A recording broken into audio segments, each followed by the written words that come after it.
Hello there, and welcome to the Bitcoin Takeover podcast. I'm Vlad, and this is still season 12, which is not finished yet. There are still episodes to be posted. This one gets recorded just before Christmas of 2022, and I'll try to publish it as soon as possible. And my guest today is going to talk about internet privacy, which is something that I guess concerns you and keeps you up at night and makes you think about what kind of information you're leaving behind.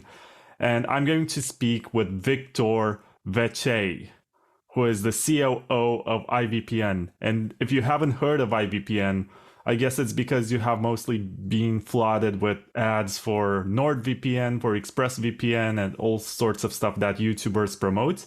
But this one is different, and it's pretty legit. I first found out about it this fall during the Baltic Honey Badger conference, and I have no idea why it took me so long to discover them, because they're kind of like Molvad, but also have some of their own stuff.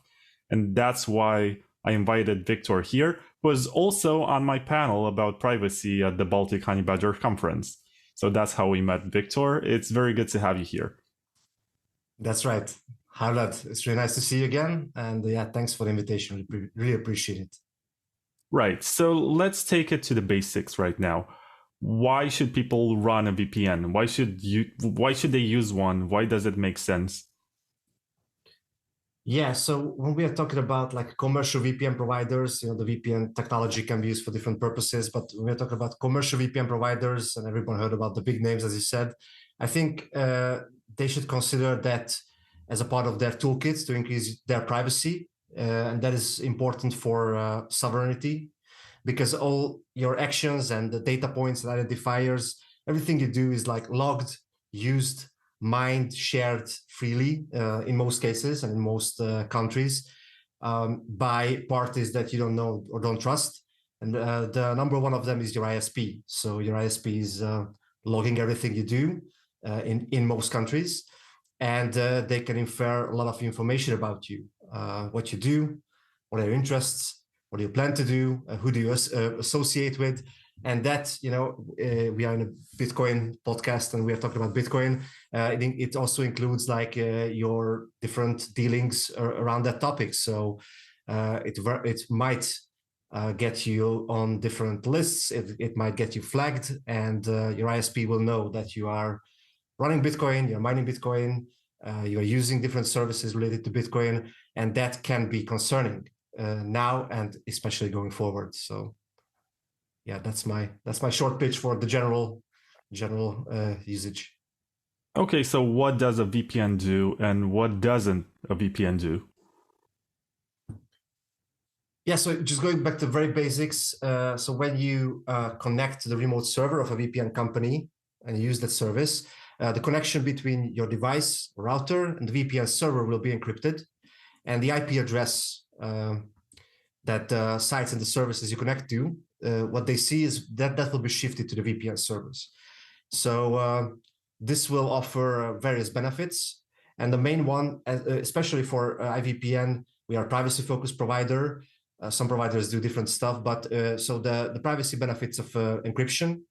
So it shields, hides your browsing history from your ISP and including your mobile provider if you write on your mobile phone.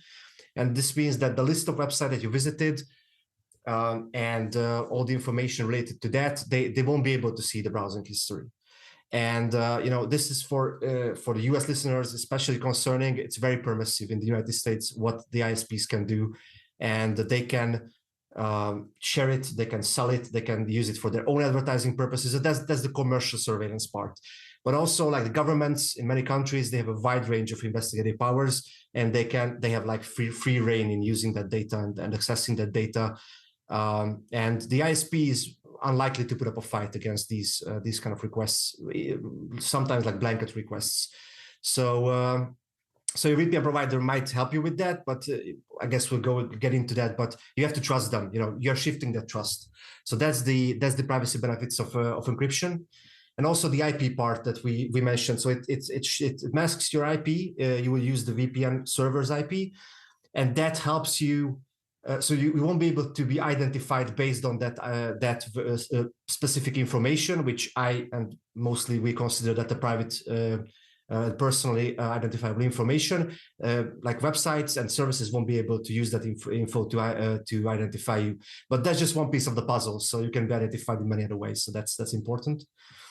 And the other parts of the pitch, for VPNs is benefits of encryption on Wi-Fi networks that you don't trust. This is the public Wi-Fi. This is that many VPN ads are really like putting the fear of death into you about like getting hacked, which is might happen, and it helps you because it secures the connection. So these person in the middle attacks, evil to attacks like hackers trying to eavesdrop on your connection while you are connecting to that Wi-Fi, that mitigates that issue.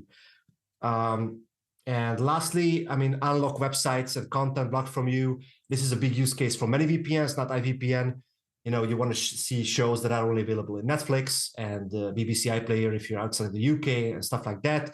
And against censorship as well, it might happen and it might help.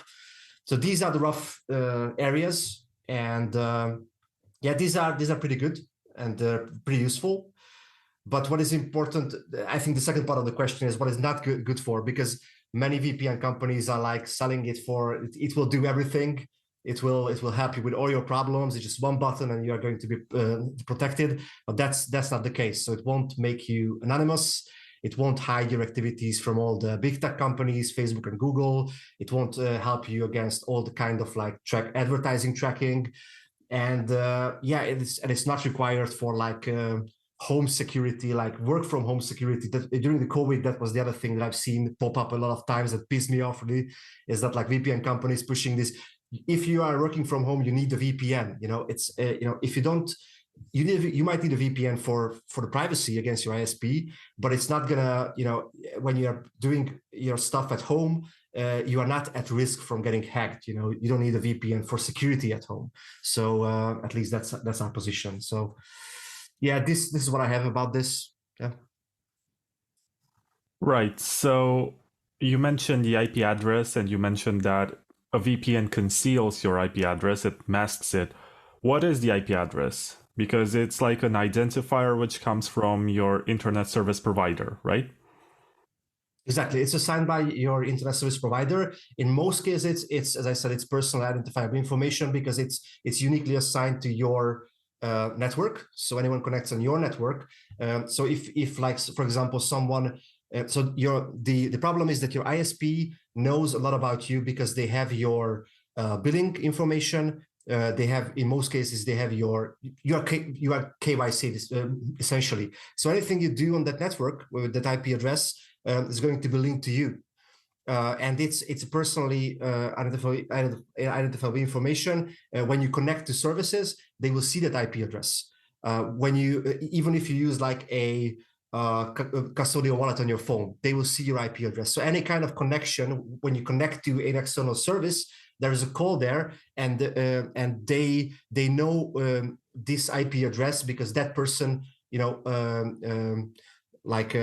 initiated that connection to their services. So this is why it's very very important to protect it. Does it answer your question? Well, you could have said something simpler along the lines of someone who knows your IP address knows where you live and knows approximately where your house might be. So in the case of Bitcoin, that's something very big. It was a big scandal during the Ledger leaks when the hardware wallet manufacturer Ledger leaked a lot of information about the customers, and IP addresses is a big concern.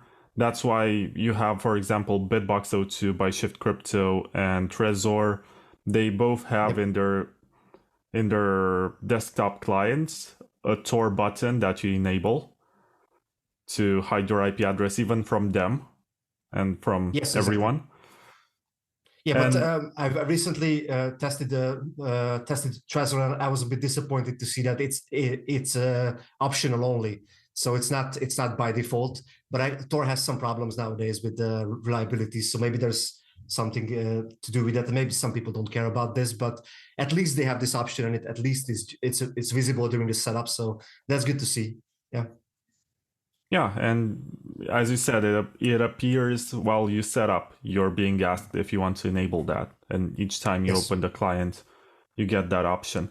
But this leads me to another question about VPNs and how they are different from Tor. Sure. So the VPNs and Tor. So like Tor is a overall it's better for anonymity and hiding your identity. And there's a couple of reasons for that. It's an onion routing network. So there are 3 hubs that your traffic goes through. There's an entry, middle, and an exit node. And the important thing here is that not one entity knows the true source and the true destination and the contents of the traffic. So the first hub will know who you are. The last node where it exits, it exits to the clear net, and it can be monitored and logged. But that exit node doesn't know who you are. And for this reason, you don't have to trust one entity. Of course, you have to consider the exit node problem, because the exit nodes can be malicious and they can log what exists there, and that can be used for different purposes. But in this way, that for Tor, you don't have to trust one entity. But for the VPN provider, you have to trust that entity. It's a centralized thing. So you have to trust me. You have to trust IVPN when you use IVPN.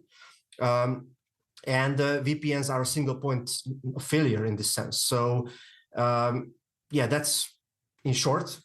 And there are a lot of caveats using the two together.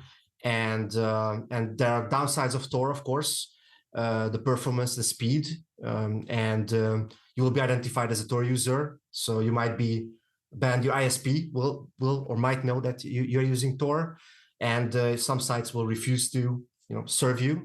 And you have to use their if you don't have the technical knowledge, you have to use their browser or their app, which is not so straightforward to use it for all your traffic.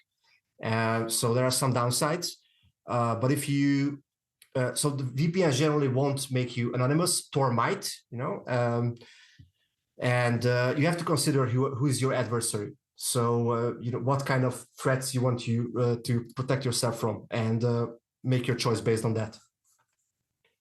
Well, you mentioned something along the lines of the differences between Tor and VPN, but you haven't mentioned that you can use both of them. You can have a VPN and run Tor on top of it. And of course, your connection is going to be slower, but you get greater privacy benefits in exchange. Yeah, it depends, I would say. So, that's true. If you know what you are doing and everything is configured correctly, that's true. But also, this comes back to the threats. So, if let's say you don't trust the VPN providers and you pick Tor because you don't want to trust a centralized entity, if you introduce one other actor into that, then you have to trust that VPN provider now. But let's say this is why Tor generally doesn't recommend using a VPN with Tor. So if you check Tor's guides, the basic recommendation is that you shouldn't introduce the VPN to that whole model. On the other hand, if you trust the VPN provider, it gives you another extra hub, let's say, and this makes different attacks. So like passive attacks and traffic analysis is attacks against you like harder, and that's good. But if you think about some very targeted attack by a highly resourced and a global like adversary who really is after you, which is outside of the threat model of VPNs, in that case you introduced another attack surface, so they can get you there. That's the point. So, but again, this is a little bit up for debate, and there are some other instances where it might make sense. So, if you absolutely cannot connect to Tor even with the bridge, you might want to go through a VPN with obfuscation, let's say, and then you are able to connect to the VPN service and then connect to Tor, because in some instances Tor just won't connect. So, and if you don't want to see your ISP that you're using Tor, then in that case it might make sense. But yeah, you should use providers that offer you non-KYC anonymous signups with and use them with non-KYC coin join Bitcoin, makes Bitcoin, and then you remove all this information. They will only know your IP address, so you can minimize these kind of threats. So that's the caveat. And the other thing is exiting through the VPN. So you can connect to Tor and exit through a VPN. And that helps with the exit node problem. So because then you will trust the VPN to handle the exit traffic. But the problem with this is not so trivial to set up. You have to use virtual machines. There is no like straightforward way to set this up, and then again you have to trust the VPN provider. So yeah, these are the caveats that I had in mind when I was thinking about this last time. So yeah. Yeah, there's a lot to unpack there in the stuff that you mentioned, but I also want to add something else in terms of the difference between Good. Tor and VPNs. In Tor, you have randomness. You never know to which node you're going to connect. Whereas in the case of VPNs, you have a very clear list of servers to which you can connect. And even in the case of multi-hop VPN connections that are popular these days, and I think IVPN also has that. Yep. Even in that case, you get to choose the servers. And in the case of Tor, you have no idea to whom you're going to connect. It might be a benevolent router that's being run by some privacy activist, or it might be something that's being run by the NSA. It's your gamble. Yeah, that's true. And the whole design of the Tor network gives you some protections against that. But if someone controls the entry and the exit node, is pretty straightforward to do traffic analysis and like correlate the traffic and get that information that they want. So yeah, and the other just a little bit of a sidetrack here, but I get asked regularly about DVPNs. You know, they are the ones that that are run, have their own tokens, you know, and they promise to be this decentralized solution to the whole centralized VPN problem. And they have the same problems, and they usually you do just one or two hops, and you get like random exit nodes that you have no idea about where do you connect to and where your traffic exists, and it's just like a very bad idea to me. So I don't get how people still promote these or think that this is a good idea. But yeah, that's just a side note. Well, it's just a phase, you know. There was this phase Yeah. where people thought they should tokenize everything and put microtransactions. I mean, there's also a Lightning VPN, as far as I know, for which you even can pay by the day or by the hour. As long Yes. as you're using it, you can pay for one server which you're renting, which I think is a cool idea if you only want to use it for a short amount of time. But let's get into the specifics of IVPN right now, because I know that you also enable BTC payments. And much more than that, you don't require registration. Yep. Yeah. So we have done this. So the first provider to do this, like no email required on a larger scale with like a higher profile, was Movad, which is well, you know, if I weren't doing this, I would be using Movad. So that's definitely my number one service after IVPN. And we have learned a lot from them. We really respect their game. We do a number of things differently, but we really like this approach, and we switched to this like 2 years ago. So you don't need an email; you just generate an account ID, and then you can you know, pay with cash. You can pay with no KYC and the mixed Bitcoin, and you can pay with Monero. We think Monero is a good fit for VPN services.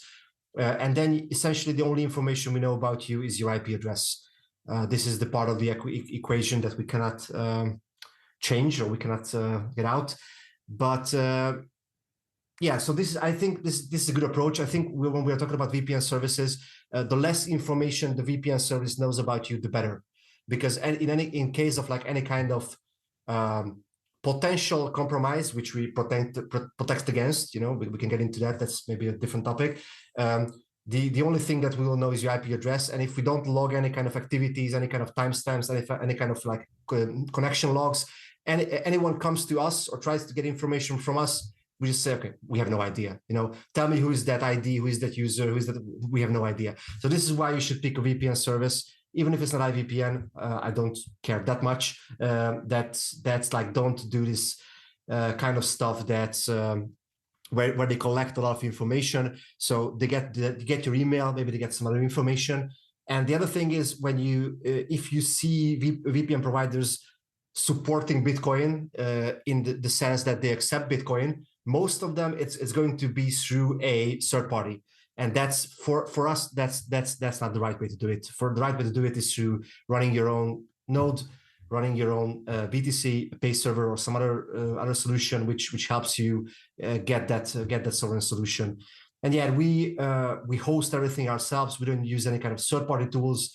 No Google Analytics, no trackers on the websites, no trackers in the apps, which is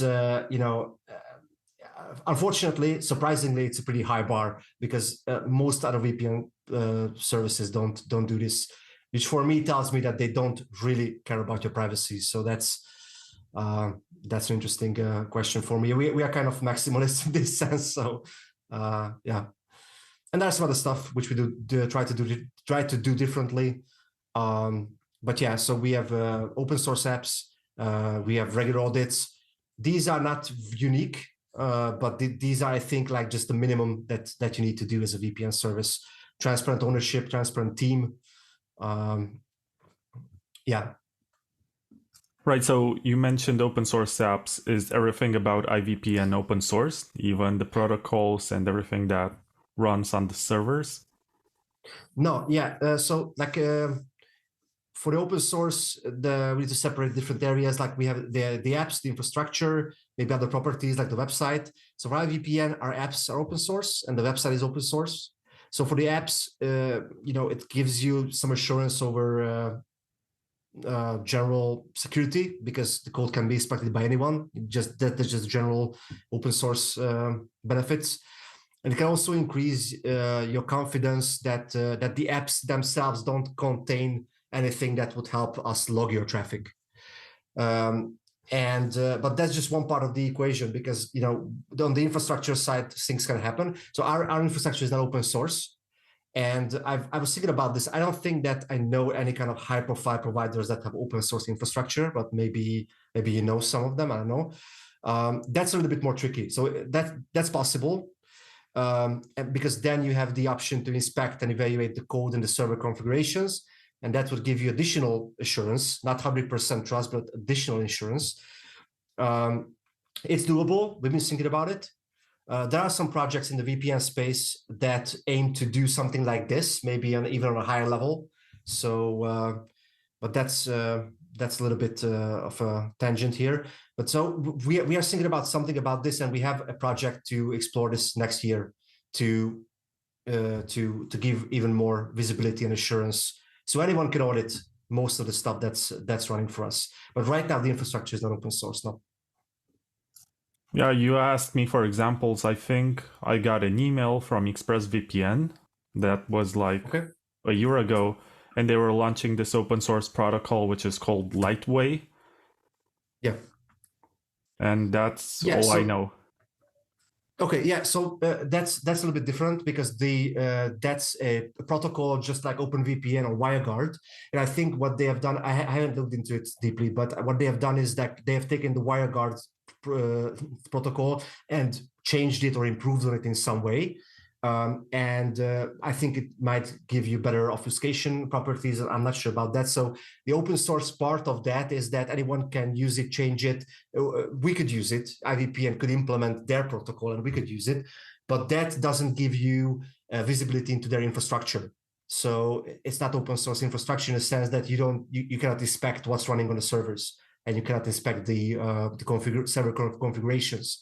So that's different in that sense.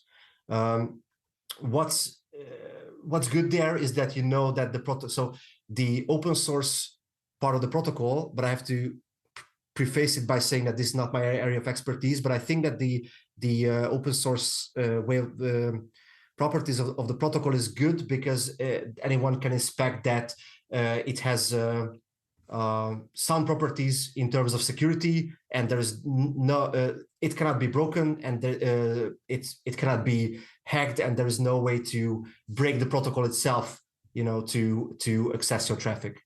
So that's the benefit there. Yeah, and I guess we should distinguish at this point between the goals that different VPN services have. As if you look at something like Surfshark or NordVPN or even Express, even though they have been around for like 20 something years, but they are mostly focusing on people who want to watch Netflix in different countries. And that's what their marketing is mostly about. But in the case of Molvad and IVPN, you guys seem to be, as you said, more maximalist about it. You're trying to take it to the roots of why this was created in the first place and try to not keep any kind of customer data. It's not just that you promise to not store it, but you do your best to not have to store it at all, to not deal with it. So I guess philosophically, we find ourselves in different paradigms. You have these people who, I'm not saying there's anything wrong with it, because they might be exposed to the idea of internet privacy at a greater scale at some point and think, okay, so why don't I take this to the next level now that I can watch Netflix in India or something. And something that I wanted to mention is that sometimes I watch this YouTube channel which is called All Things Secured, and there's this guy in his 40s or something who talks about privacy stuff and does regular reviews of VPNs. And at one point he said something that made me consider, I mean, it's kind of obvious, but it made me think more about how VPNs work, because you don't really know if the server that you're running with one VPN service is not being used by another VPN service. Like, I don't think most services have dedicated servers, and you don't know to whom they belong. You just see their location, you connect to it, and you think you're all good. So could it be that many services are selling pretty much the same kind of stuff under a different logo? Yeah, that's an interesting question. Have to separate a couple of things here. So the one is, so this can happen. I mean, this is true. So what we are talking about here is like we have a infrastructure partner here for all VPN services. Maybe not all. I can give you some examples, but that is the data center. So the data centers around the world, they are partnering with the VPN services. And the VPN service either rents servers from the data center or places their owned hardware, go there physically and place it there. And you have a couple of different setups here. So one is on the one end of the spectrum, you have the so-called virtual servers, and what that means is that the actual hardware is not controlled fully by the VPN provider, but it's let's say a split of that server, and in that case, it's possible to have on one specific piece of server hardware. It's possible that it's rented by multiple VPN providers. And then moving on, next on the scale is when you have leased the server from the data center, but it's a full server. So it's a bare metal server, and and they give it to you, and you get full access. And what can you do there is to erase everything on that server and install it from scratch, and then install everything. Wipe it completely, do encryption on it, and then they won't be able to access it. There is no access for the data center provider. That's the second option. Maybe I'll stop here because this will go on for more than a couple of minutes. So I'll add a commercial break here and we'll continue afterwards.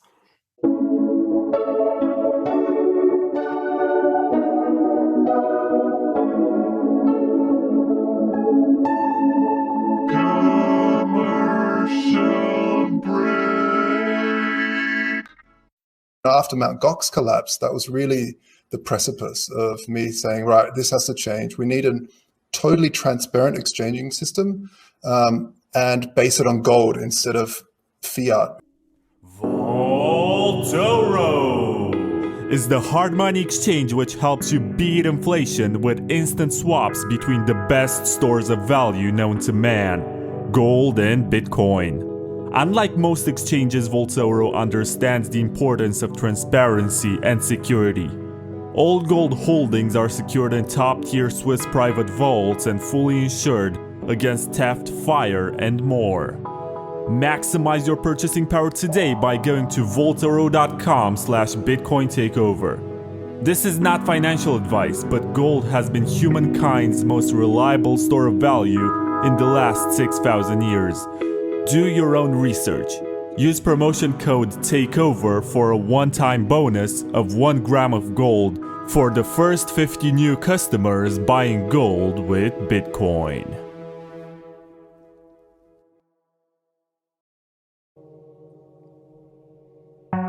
Are you concerned that your friends, neighbors, or KYC exchange might know how much Bitcoin you own?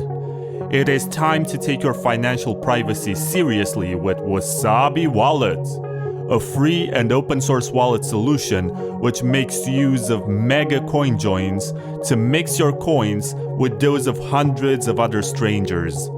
Thanks to the groundbreaking Wabi Sabi engine, your coins get divided in smaller, untraceable units, which grant you great anonymity for both hodling and spending. Download Wasabi Wallet 2.0 today at wasabiwallet.io and take advantage of the mega coin joins. It's free and it's open source, so don't trust, verify.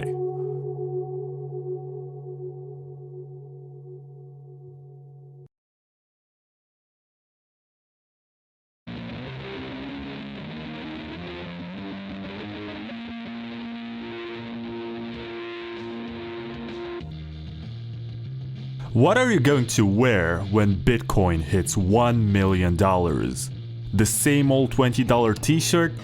Try Maison Machi, the designer clothes made in Paris by Bitcoiners for Bitcoiners.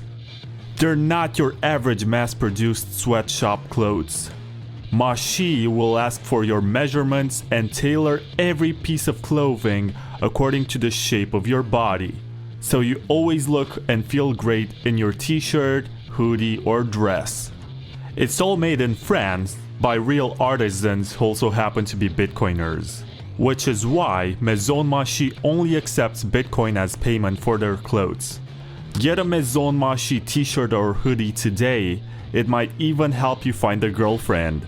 And once you do get a girlfriend, you can also buy her a Maison Machi dress. Stop having fun looking poor and check out maisonmachi.com. That's MAISON MAACHI.com.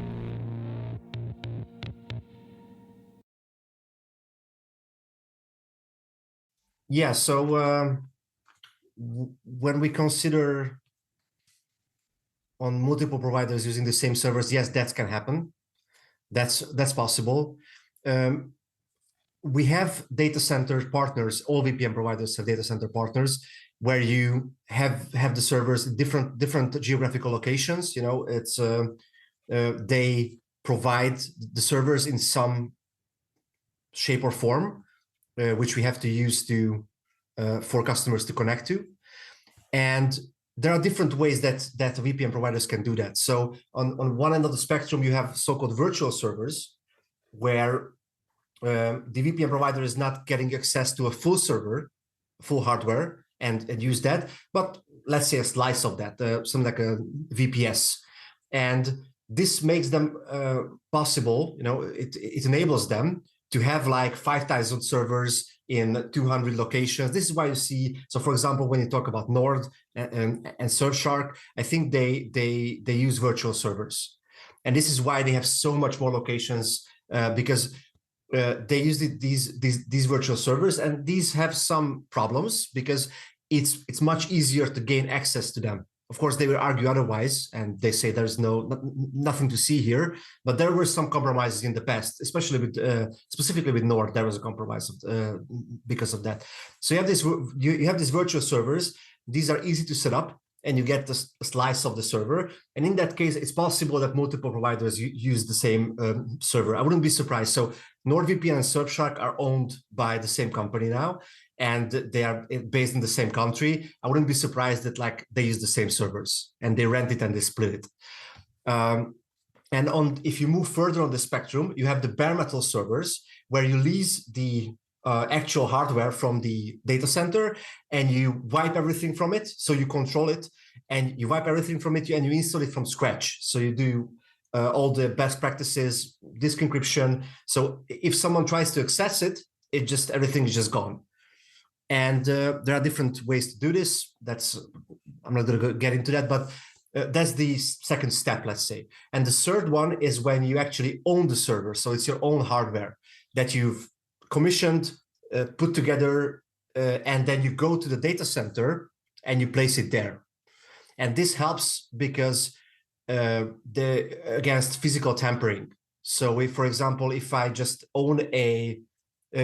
lease a bare metal server, that's the second option. It might be tampered with on the hardware side. So if you own the server and you actually go to the data center and place it there, it helps against tampering. And the last step is having your own data center, when you actually own the whole data center, and that's the best option.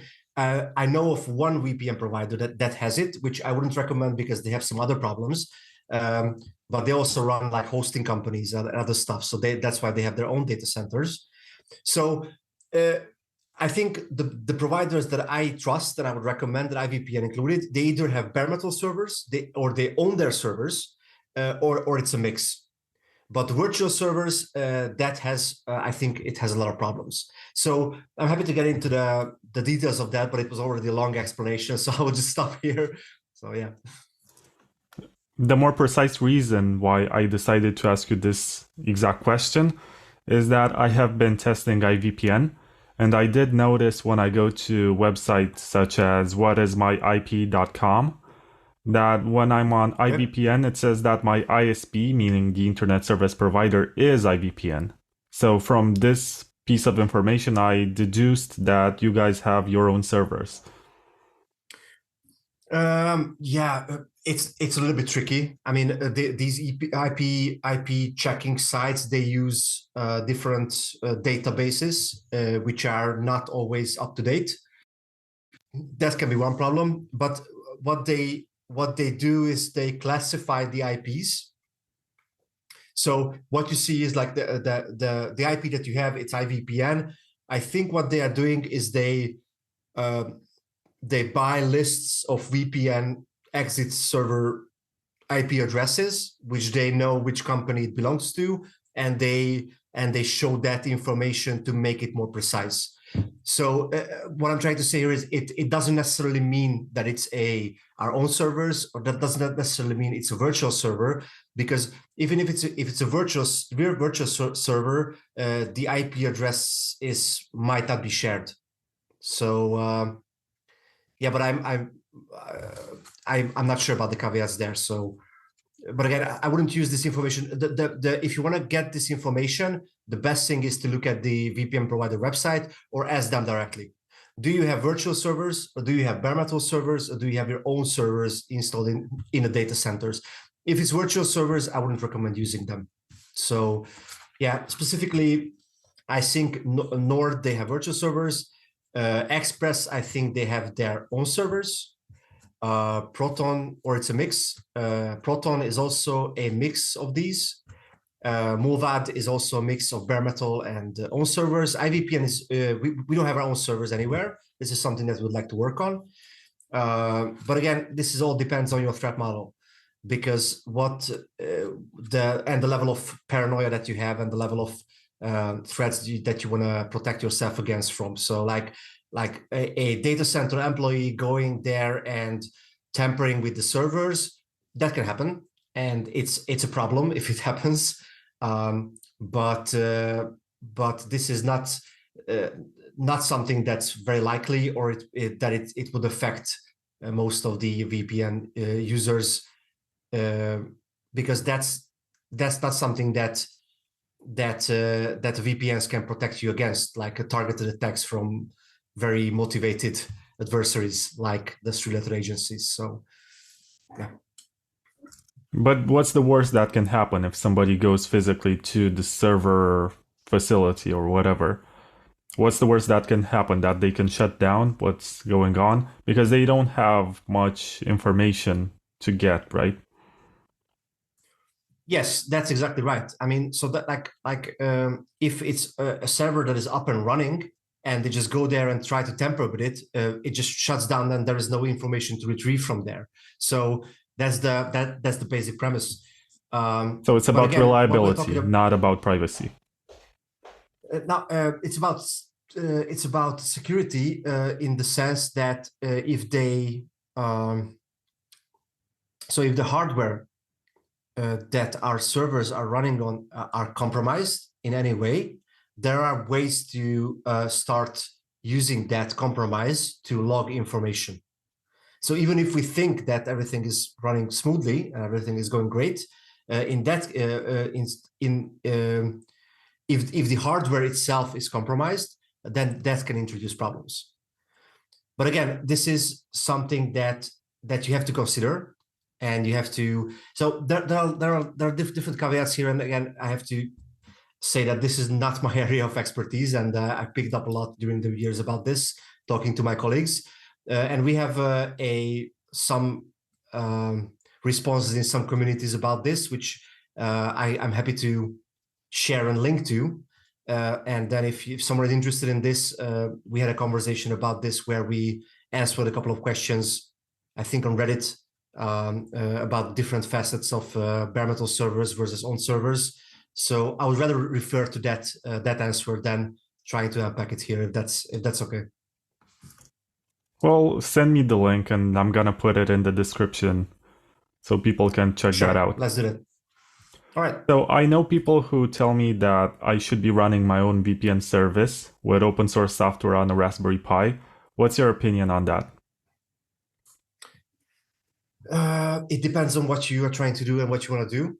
So if you're concerned about, so if you, for example, want to connect to your own home network from externally when you're on the road, that's fine. If you're concerned about if you want your traffic to be encrypted, that's fine, because it will do that job. So the security benefits will be there. But the problem is that if you care about privacy, then that's not going to help you, because if you run your VPN service at home, then the IP address will be your home address. So it's not going to do that kind of shifting the IP address benefit, and it's not going to help you with the crowding effects of the VPNs. So if 20 people or 30 people or 100 people connect to one server, they share that server, so all the traffic exiting that server is mixed together. So if you run your own service, even if your friends join there, but if you use it alone, especially, it'll be very easy to identify that it's your traffic and it's your browsing history. When based on the IP, so like that's the biggest problem. If you run it on a VPS, so like DigitalOcean or stuff like that, then your the point of failure is the VPS provider. So you have to trust DigitalOcean to not analyze your traffic, essentially. So you have one connection going in, you have your traffic going out, and it's pretty easy to identify that it's you, and the payment information or the other information is presented to them.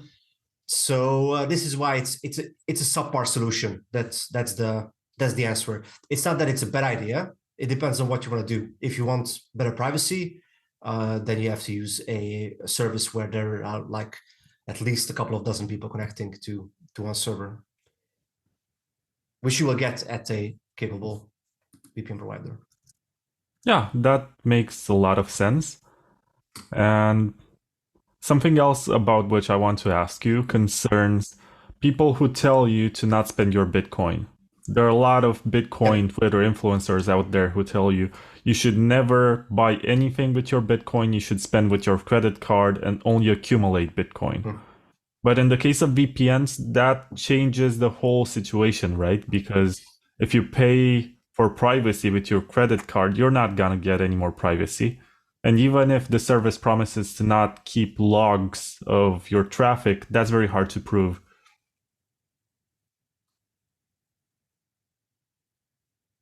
I was expecting you to join and make a comment Yeah, about yeah. Sorry, yeah, I was thinking about it. Um, yeah, why you should do that? Pay with BTC. Um, yeah, I think the first thing that popped into my mind is like the philosophical aspects of like the what is Bitcoin? Is it the main purpose is the store of value? Is it money? Um, I think Lightning certainly changes the game in this sense, like the UX and the fees and the privacy properties, and it's I'm much more inclined to say that it's there to use and to spend, and the whole circle economy concept. I'm a big believer on that. I don't think that we can get to a point in the next couple of years or next 5 years, 10 years, without people using Bitcoin, to earn, to spend, to use services, to having this parallel thing built up. That's the only way to get there, which are not controlled by third parties, not surveilled, and not be able to stopped, in the tracks. So that's my belief, and that's my answer. On the other hand, if it's non KYC or mixed, and you get these benefits, it can remove the information from your VPN access. So it's not correlated. The payment information is not correlated to your VPN access. Again, the provider will still know your IP, but then the payment processor for your credit card won't know that they're using your service, so they won't be able to get you that way. If we are talking about a mainstream VPN, the big names that we're talking about, generally, they have the payment information is correlated to your user account, and if they are pressured or compelled to log, it's very easy to make these jumps. It's pretty easy. They have a name or a payment address or credit card information, and then you go to the payment provider, subpoena or get that information, which VPN provider they're using. You go to the VPN provider, you say, okay, here is the information, which user account is that? And they get the user account. And okay, so give me all the logs. We don't have the logs. Well, okay, I'm the FBI, and we have pressured your government, and we have pressured the law enforcement agency in your jurisdiction to get that information from them. Start logging. They will say, sure, we will start logging. Of course, there's different questions about jurisdictions and laws and like all the kind of stuff. But for example, NordVPN, I've been doing some research on this like really just crazy stuff for me. They have said that if a court order were issued according to the laws and regulations of the jurisdictions, they would have no choice but to start logging for specific users. And they say the same applies to all VPN companies in the world. And this is just crazy stuff. I mean, this is the stuff that you don't want your VPN providers to say. Your VPN providers should say that, like, we will do our best to avoid any kind of thing like that, because that's why our service exists. We would rather move jurisdictions, shut down our service, or just say fuck off. Okay, that's a different thing. But what I'm trying to say here is, like, it's very easy to connect your financial information. Going back to the original question, sorry, this was a little bit of a tangent. Connect your financial information to user account, and if the VPN provider is not doing their job as they should, then they will be able to log your traffic, and they will be able to share that information based on that information. So this is why it's a good idea to consider other ways like cash and mixed Bitcoin. IVPN Access Monero. I hope not a lot of people will turn off the stream now because of that, but we've seen that it's a good fit for our use case. But yeah, that's the extent that we're not going to add any more shitcoins. So yeah, so that's all I had in mind for this question. Does that make sense? Oh, I very much enjoyed your rant. I think it was necessary at this point, because you're so polite and so nice to all the other services so far, but then you just exploded for a bit, and I enjoyed that. All right. So if you're buying a VPN subscription, it doesn't matter which one it is. It's up to you to choose one, but you should always pay with Bitcoin if you can. and most services allow it, even though I'm pretty sure that stuff like Surfshark or Nord, which you said are the same company right now, they use a payments processor like CoinGate or BitPay or whatever. Exactly. So they don't directly take your Bitcoin, which you do. And Exactly. you mentioned Lightning Network. Do you accept payments via Lightning for the VPN subscription? Yeah, we've been doing that for a long time. We are quite excited by different developments in the Bitcoin space, specifically around privacy. So, like Lightning, I mean, I'm not an expert in Lightning privacy, so I cannot really reason and like I've been listening to a couple of podcasts and like reading up on it. But it's even for me, who I know the basics and like I know what to look for. It's it's very easy to trip up. I know that I'm pretty sure, and I know that Lightning gives a lot of privacy benefits to the sender, so to the buyer in this instance, which is enough for us as a VPN service. So we are pretty excited by that. We are looking out for more and more opportunities in the Bitcoin space where the privacy and the Bitcoin, like the marriage of these two, can be improved. One of that is Fedimint project, which we follow closely and want to participate in some way. But yeah, Lightning is exciting, and we've been accepting it for a long time. This is what sets us apart. There are not a lot of VPN providers accepting Lightning. Again, very surprising for me, but yeah, it's a good differentiator, let's say.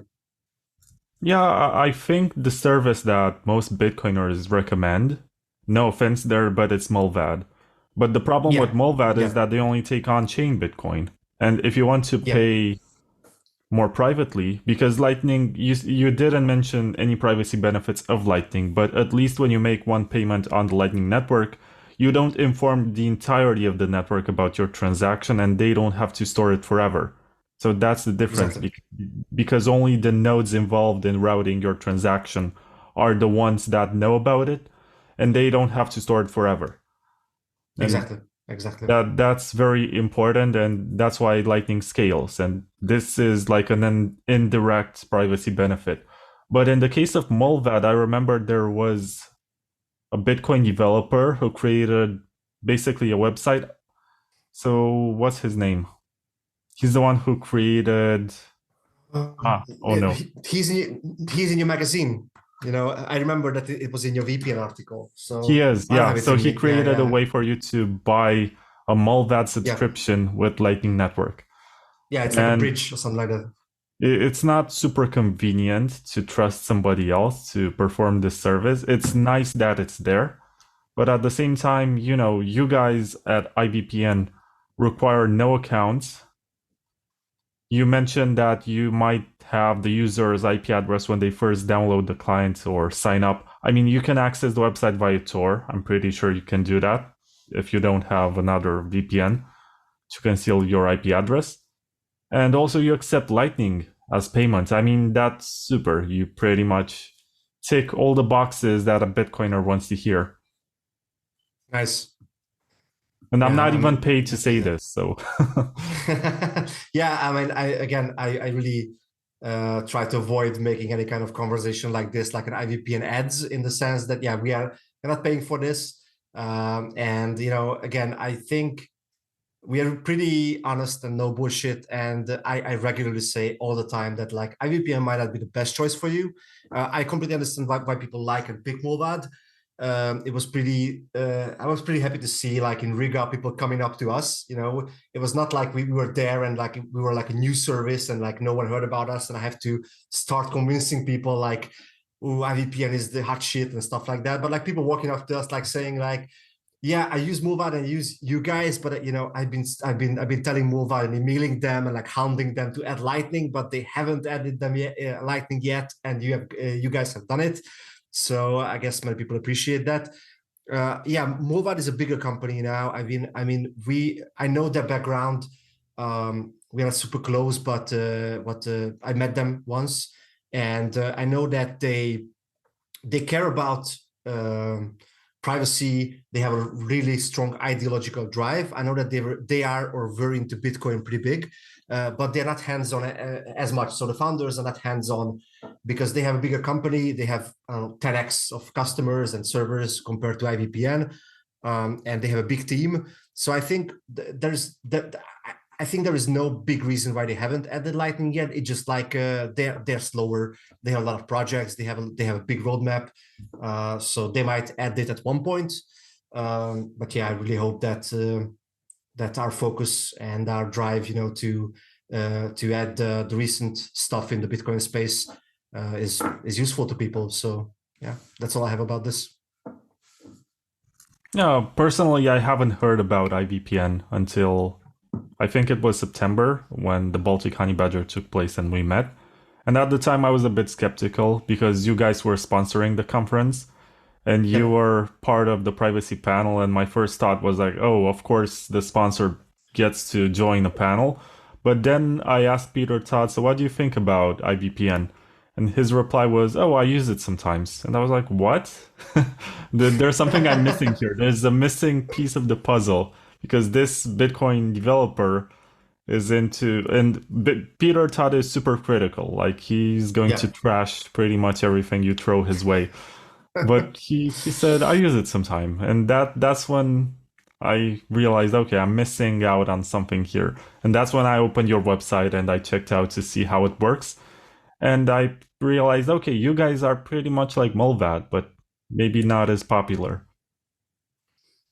Yeah, I mean, we don't do any kind of advertising. We don't do any kind of big marketing campaigns. What we do is we sponsor some creators who know what they're talking about. That's pretty high, pretty high bar. I mean, know what they're talking about in terms of like privacy and information security. And we go to conferences. I plan to go to more conferences next year, specifically to talk to people and like, if you can connect your face to the VPN service, you know who's responsible for your traffic. Like in one of the conferences, I met Odell, and like he just like first question he asked, "Oh yeah, from my VPN, are you going to rug us?" And I was like, "No, that's why I'm here. If any kind of like rugging is happening, you know who to look for. I'm doxxed. You can find me. I have a family, so I'm not gonna fuck you over. So that's the way to build that trust. And like, yeah, we try to do everything right. There are a lot of similarities. Like ideologically and like how we approach this whole thing is pretty similar to Mulvad. We had some stuff earlier. They do some stuff better, definitely. And we do some little bit of like a catch-up game in this sense. Trust is the most important for a VPN service, and that's what we are trying to work on.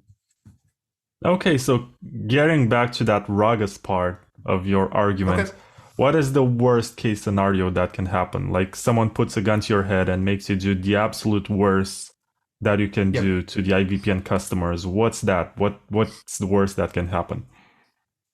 Yeah, so a VPN service. Okay, let's talk about IVPN. So like, but I hope you're not gonna, you edit this clip out and like start from the point where I say the worst part, and then you're gonna just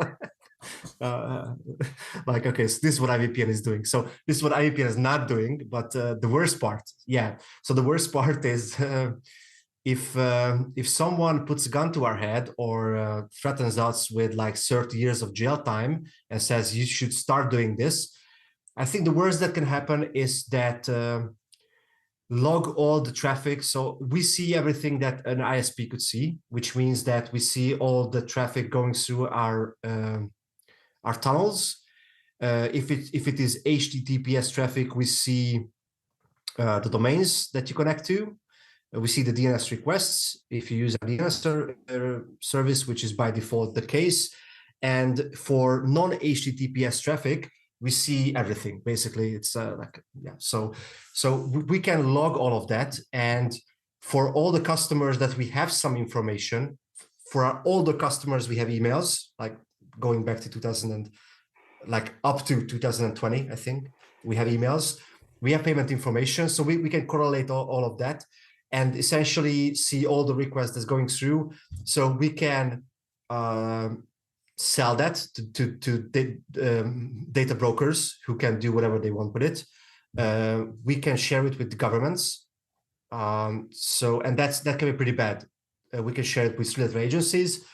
So essentially, all our users will be their browsing information and everything they do will be visible to that party who puts the guns to our head, or it can be sold or shared with that party, and that can have a lot of very bad implications, for activists, for people who just generally want to keep a low profile, or financial information, or so at that point you're essentially fully giving away the information of what you're doing online to your adversaries, which can be very various, the US government, the Chinese government, it can be commercial entities, big tech, so I mean, the worst that can happen is people can die. That's usually the worst that can happen. But hopefully this will never happen. So yeah, we have a couple of safeguards for this, and I very much appreciate the honesty. This is not the kind of response that you would get from, I guess, ExpressVPN or whatever. They would say, no, everything is fine. Don't worry. We have a perfect record. No logs. Just trust us. Yeah, exactly. But it makes you think, because VPNs are not, the perfect privacy tool. They have their limitations. And you have to understand these limitations and work with them if you want to achieve privacy. And that's the whole point. There's no magic formula for everything. There's always a threat model. There's always some actor that you must trust in order to be able to have privacy against the others. There's always this veil behind which you have to hide, and you have to trust that the veil is going to protect you. So, yeah. That's right. Yeah, most commercial VPN services are not designed, to protect you from very targeted surveillance and anonymity. And as I said before, very, very source adversaries, they have a lot of tools at their hand, starting from social engineering to different attacks, malware, and getting you goes way beyond than encrypting your traffic and hiding your IP. Commercial VPNs are designed to help you from dragless surveillance and commercial surveillance in a limited fashion, and it has to be a part of the toolkit. So yeah, you mentioned threat models. That's very important. That's the first step. And some people really might not even need a VPN, which is something that most VPN providers won't tell you. Again, I mean, that's not the ads are about. But if you don't care about if you don't use untrusted Wi-Fi and you don't care about the privacy benefits and your ISP, of course, the nothing to hide argument is pretty weak. But if someone truly believes that they don't want their ISP to stop seeing what they are doing, then they don't need a VPN. And you have to start by thinking about the threat model and thinking about understand what you need to protect and what you wanted who you wanted to protect it from. And what are the consequences of if you're failing, and that's everything is going to be a trade-off, the convenience and the security, privacy. That there is no free lunch. It's very much ties into what you were saying. And if you have a threat model where you want to protect yourself from different adversaries and a lot of different data, then you have to do legwork. You have to do research. You have to set everything. So if you're just concerned about your ISP, use a VPN, press the button, there you go. But if you want to be completely anonymous on the internet, then it's a 2 or 3 day exercise if you have the technical knowledge, setting up the virtual machines, chaining different VPNs, adding Tor at the end, compartmentalization. That's probably beyond the scope. We have a couple of advanced guys on the IVPN website for this, but so VPNs generally won't protect you from service providers spying on you, like Google and Facebook. They have all the information that you enter into their sites, and commercial entities spying on you, data brokers. They use different stuff like cookies, fingerprinting, payment information, different stuff. VPN is just not be able to stop all that. So and we talked about Tor. For more advanced use cases and anonymity, it's probably the better choice. So, yeah.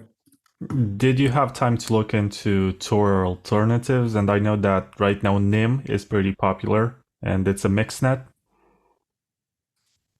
Yeah, I have pretty limited knowledge about that. I've looked into it a little bit, and I look at the first thing I'm interested in is like whether we can improve our service with it, or whether they are good alternatives for VPNs. And what I can share, what I know about NIM, is that it's really designed to be a low latency network. So it's very unlikely that you can get use it for ordinary everyday use, and I think you mean high latency because it's slow. Yeah. Sorry. Yeah. Sorry. Yeah. High latency. Yeah. Yeah. So basically, that's where I stopped. Yeah. Okay, I had them on my podcast before you joined, and they have a lot of interesting stuff that's being cooked. And I was curious to know if you took the time to see what they're up to and provide an opinion. It's fine if you haven't so far, because actually it's not my last, but my question which summarizes our dialogue is, why should people use IVPN? You provided all of these details, you presented the best situation. You explained why it's good for Bitcoiners. You also explained what's the worst that can possibly happen. So why should people choose IVPN as opposed to something else? Yeah. I mean, the biggest thing. So yeah, I have a lot of thoughts about this. I mean, so when you're thinking about VPN services, I think the first question is trust. So as we explained, like a lot of bad stuff can happen if you use a VPN service that is compromised or untrustworthy. And most people evaluate VPN services on features and speed and price first. And I think they shouldn't do that. I think they should evaluate it based on trust. And I've been giving some talks and workshops about choosing a VPN service, interestingly, as a VPN service provider, because I always start by saying that IVPN might not be the best choice for you. But if you choose a VPN service, you have to choose one that you trust. I would personally trust just a couple of VPN services besides IVPN, 3 or 4 maybe. And I have a long list of checklist or criteria which I use personally to vet VPN services. And the big names and most of the VPN services trip up. If we are talking about 15 criterias, and that's before going into the technical characteristics, most of them trip up on at least a couple. Most of them trip up on most. So we are talking about stuff like promising anonymity, promising like perfect privacy, whether they have like open source apps, are they audited, their jurisdiction, whether they have trackers on their websites, whether they have trackers in their apps. So if you go through that list, and maybe I will be able to share that in some format, but if you pick that service that you can trust, then you need to evaluate it on some other properties. So naturally, as per my opinion, IVPN that's what I'm trying to work on, is to pass all these checks and be a trustworthy service. And I think IVPN is one of the handful of trustworthy services. So that's good. That's why you should use IVPN. And if you go further, the closest service that to us, as you mentioned before, is definitely Movad, in terms of features, in terms of philosophy and how we do things. So if you are considering, okay, I mean, I'm pretty happy with Movad, and why should I switch? Short answer is you shouldn't. If you're happy with Movad, I'm not going to argue that you should switch away from Movad. If you're using something like Proton, they might have some questionable things, and their jurisdiction is something that have some problems in terms of what you need to log with their Proton Mail, they have to log if they are compelled to do it. With their VPN service, they don't.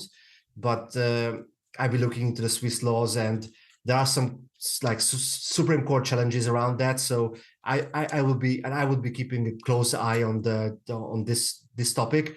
But my point here is I wouldn't switch away from these services. So I wouldn't argue that no, you should switch to IVPN right away. But if you use any other services, then you probably need to evaluate whether that is trustworthy and whether you should switch away. And specifically against or versus Movad, we do a couple of things differently. We have a little bit more polished apps. That's what our users are. That's the user feedback. People switching from Movad, what they like more is we have more polished mobile apps. We have multi-hop support in our mobile apps, which Movad doesn't, I think, still. We have something called hardcore mode in our anti-tracker, which lets you block Facebook and Google completely. So all the sites that are dependent on Facebook and Google will completely break. So that's like an interesting experiment. Yeah, we have a variant Canary. We have 2FA support. Yeah, and Lightning. That's a big one. We've talked about it already. So these are the things that we do differently or better. Movad does a couple of things differently. They have more servers. They have their own servers installed. They have some interesting experiments around quantum hardening. So they have a couple of things going for them, which I would argue it's a plus for them. Yeah, that's about it.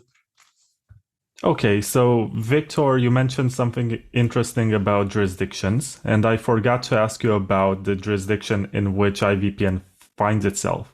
Where are you guys based and what are the laws like?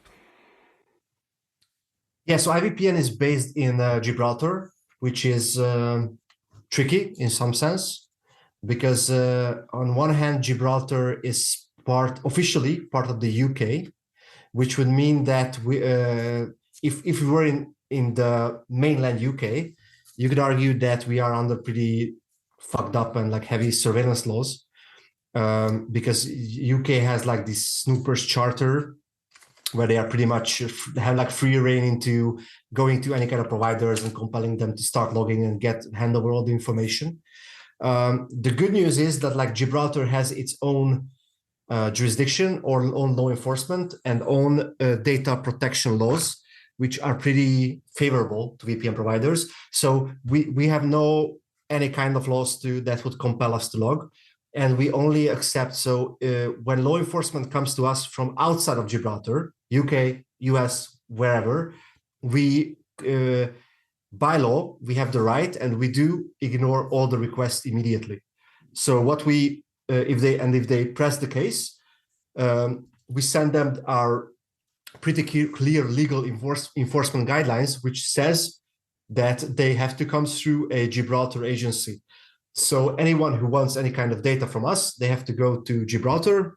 They have to get the Gibraltar judge, to approve that requests, and then the Gibraltar law enforcement agency come to us and ask for information. So that's the first safeguard. The second safeguard is that we don't have any kind of data. So if we have a pretty clear transparency report on our website, we get a couple of requests, but we just reply back, we don't have any kind of data to give. So we don't provide any kind of data. And, it's pretty easy to, show them our privacy policy, pretty easy to explain to them how we work. And they cannot do anything about it. So that's how it goes. Of course, the bigger problem with any kind of VPN service or any kind of privacy service is the compelled logging part. So how do you know that we are not just saying that and we don't do logging in the background? Well, you don't know that. So I cannot say that you can trust us 100%.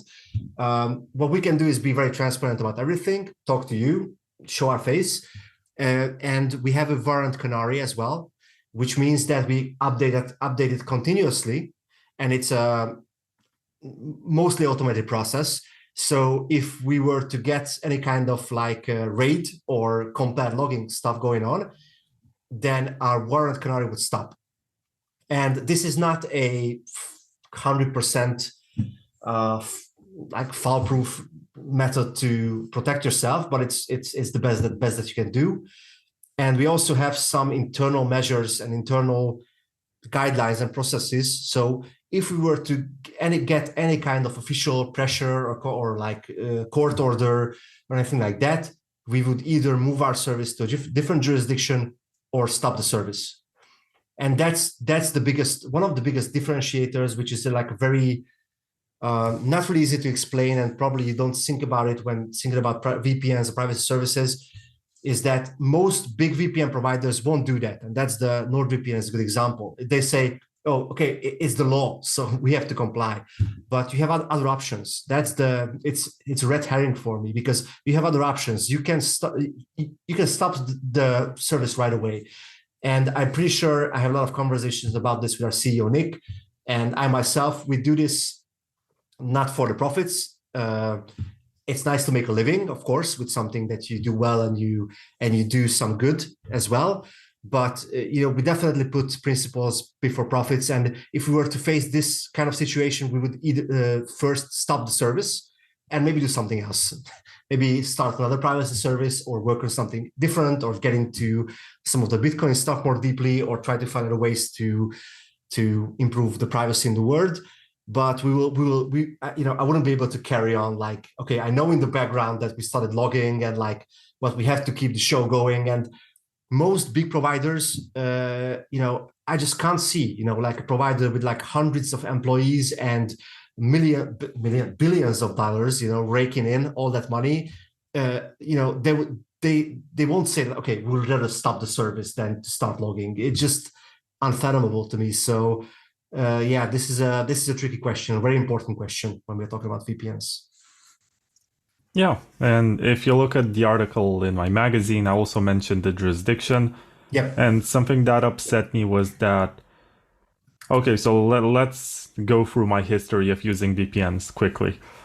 I first started with something that's called VPN Unlimited. And that one is very bad. But at the same time, the only reason why I bought it was that it gave me a lifetime subscription. And I was like, why don't I just get this? Yes, Stack Social, something like that, right? I'm not sure. I've seen it in an advertisement from College Humor, which used to be a big thing when I was in university. Yeah. And they were promoting this. It was not any different from YouTubers today promoting Raid Shadow Legends or Surfshark VPN or Express, but it was like that. And I got it, and in my mind, I thought my traffic was private, but then I learned the limitations. And that's when I switched to Surfshark, which I thought was better because it had a jurisdiction. I think it was in the British Virgin Islands or something. Mm-hmm. And it sounded better. And I think VPN Unlimited was based in what you guys call one of the Five Eyes or something. Yeah, Five Eyes, yeah. Five Eyes countries, which means one of the ones with the biggest surveillance complexes that they can use against you. So I went for the one that seems to have a better jurisdiction, but while I was using it, and I was still a paying subscriber, they switched from their previous jurisdiction to the Netherlands, which is in the European Union, which means that the requirement for data handling is higher. So I gave up on it, and I went to Mulvad. And I felt like, I reached the top of the world. There is no better than this. But then I also discovered IVPN, and I use the two of them interchangeably for different use cases. And I also use VPN right now for my Lightning node. I haven't told too many people about my Lightning node because I'm trying to keep it low profile and have no expectations about providing reliable routing. But it's so much faster when you use VPN as opposed to Tor for Lightning. Nice. Yeah, the Lightning node is an interesting use case, and we haven't explored it or how we can support it better. But it's on my list. Yeah, but just going back to the jurisdiction, just a couple of more things about the Surfshark and the other stuff. So, yeah, the Five Eyes thing. Yes, two comments there. One is that this Five Eyes and 13 Eyes and there's some more eyes, 21, I don't know.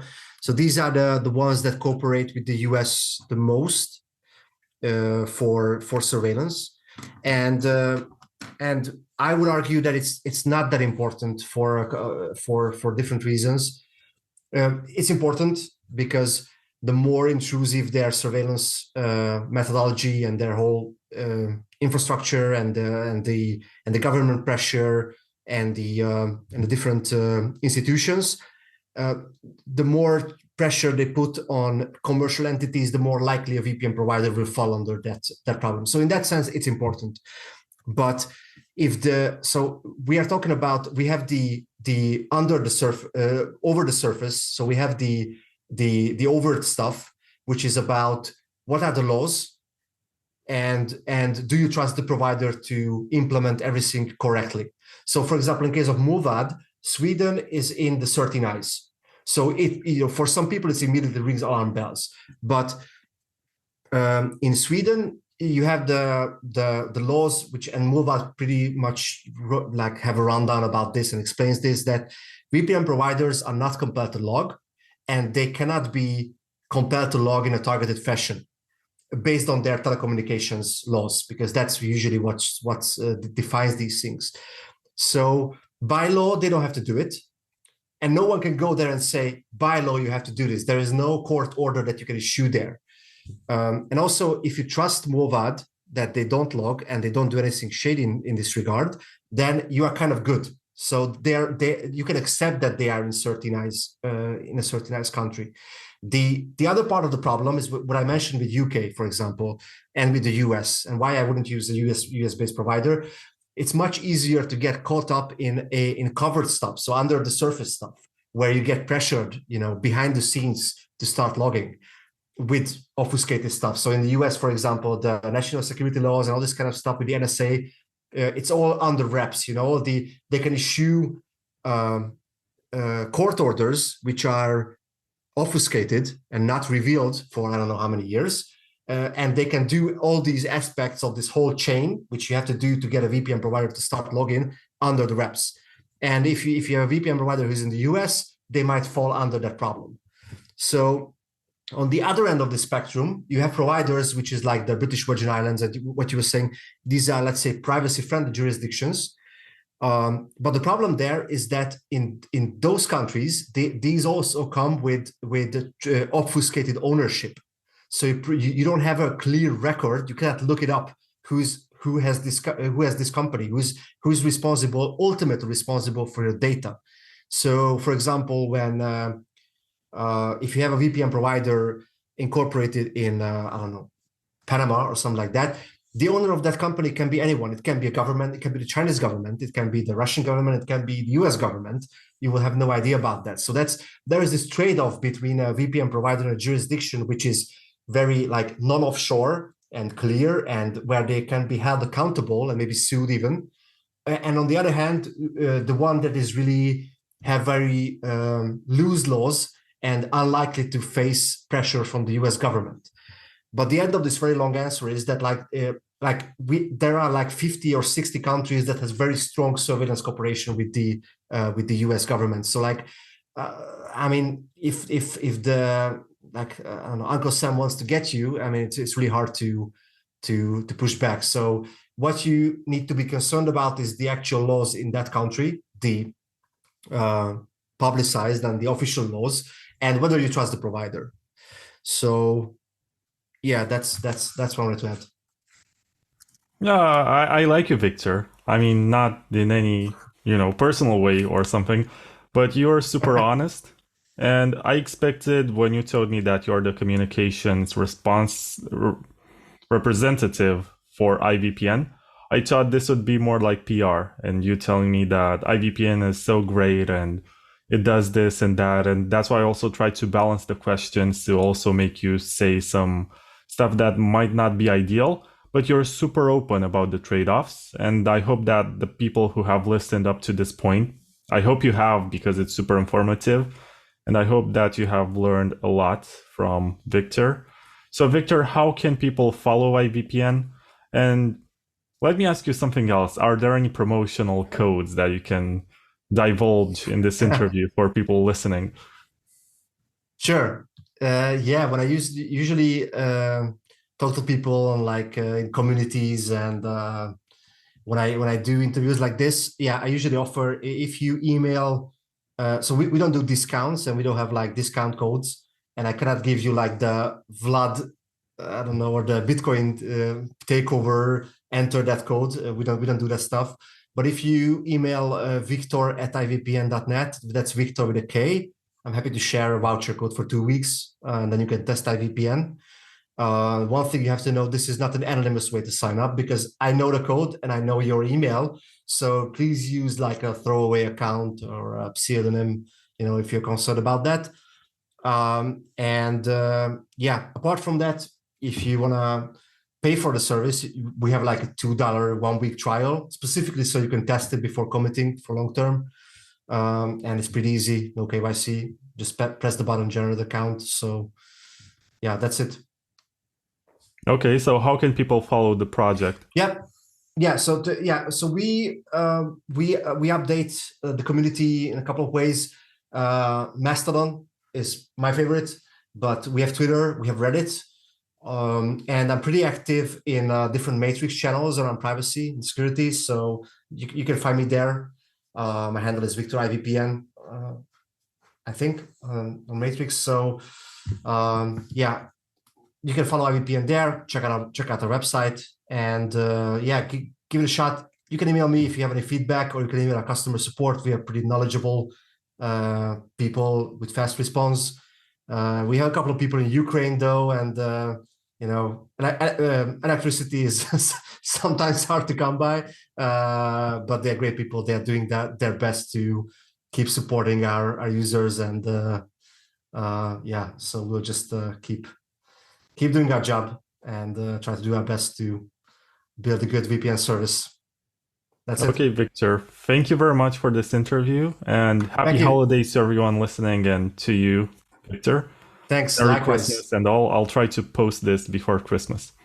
Yeah, that sounds good. Yeah, thanks for the invitation again. Have a good one.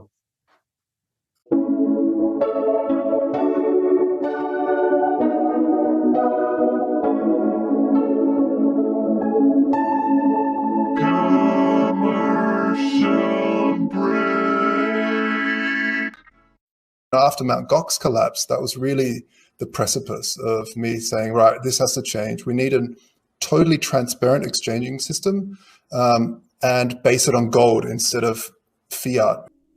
Vaultoro is the hard money exchange which helps you beat inflation with instant swaps between the best stores of value known to man, gold and Bitcoin. Unlike most exchanges, Vaultoro understands the importance of transparency and security. All gold holdings are secured in top-tier Swiss private vaults and fully insured against theft, fire, and more. Maximize your purchasing power today by going to vaultoro.com/Bitcoin takeover. This is not financial advice, but gold has been humankind's most reliable store of value in the last 6,000 years. Do your own research. Use promotion code TAKEOVER for a one-time bonus of 1 gram of gold for the first 50 new customers buying gold with Bitcoin.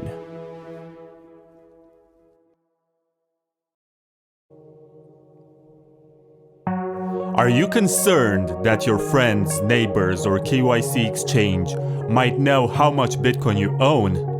It is time to take your financial privacy seriously with Wasabi Wallet, a free and open source wallet solution which makes use of mega coin joins to mix your coins with those of hundreds of other strangers.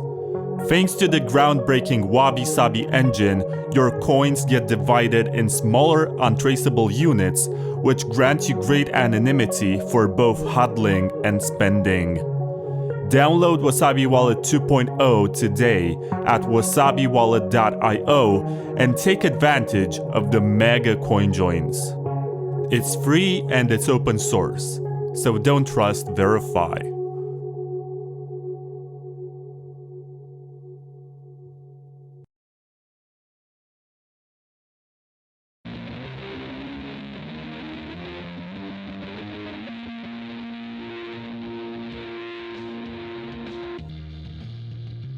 What are you going to wear when Bitcoin hits $1 million? The same old $20 t-shirt? Try Maison Machi, the designer clothes made in Paris by Bitcoiners for Bitcoiners. They're not your average mass-produced sweatshop clothes. Mashi will ask for your measurements and tailor every piece of clothing according to the shape of your body, so you always look and feel great in your t-shirt, hoodie, or dress. It's all made in France by real artisans who also happen to be Bitcoiners, which is why Maison Mashi only accepts Bitcoin as payment for their clothes. Get a Maison Mashi t-shirt or hoodie today. It might even help you find a girlfriend. And once you do get a girlfriend, you can also buy her a Maison Mashi dress. Stop having fun looking poor and check out maisonmashi.com. That's MAISON MAACHI.com.